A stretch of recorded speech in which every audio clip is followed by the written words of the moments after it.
Good morning po sa lahat. Isa pang muli yugto ng ating daily Bible blessings. Pamagat po ng ating aralin ngayong umaga ay nawa ikarapat-dapat maglingkod. Nawa ikarapat-dapat maglingkod.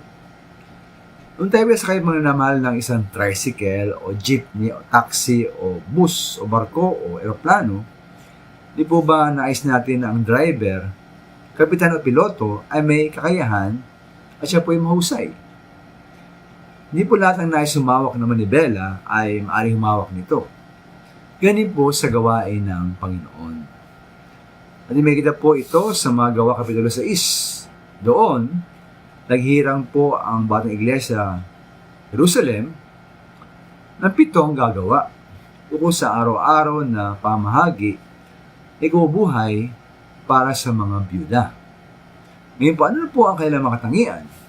Ayon sa verse 3, sinabi po ng apostol sa mga kasapi, sabi roon sa verse 3, kaya mga kapatid, pumili kayo sa mga kasamahan ninyo ng 7 lalaking iginagalang, puspos ng espiritu at matalino, pang ilagay namin sila sa tungkuling ito.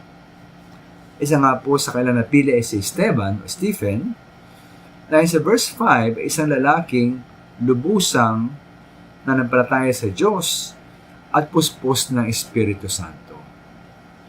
Kaya nga po sa manantipan sa Old Testament, ang mga pipiliing tagapangasiwa ng mga Israelita na tutulong po kay Moses ay dapat may mga positibong katangian. Ay sa Exodus chapter 18 verse 21, sila po ay dapat may kakayahan, may takot sa Diyos, mapagkakatiwalaan, at di mausuhulan.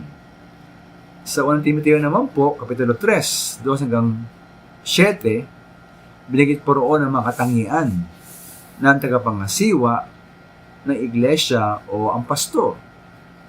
As sa verse 83 naman manamahal, sabi naman doon, binanggit ang mga katangian ng tagapaglingkod ng iglesia o mga diakono. Kaya maminang tayo po yung mag-ingat sa paghirang o pagpili ng mga hawak ng gawain sa ating iglesia. Lalo na po ang mga magtuturo o ang mga munguna. At ako'y nawapi ating sikapin ng mga kasalukuyang nagtuturo o nanguna ngayon, nawa po manatili sa kanila ang kanilang mga positibong katangian na angkop ay karapat-dapat para sa kanilang mga tungkulin. Nawa po maglingkod lamang ay karapat-dapat maglingkod. Maraming salamat po.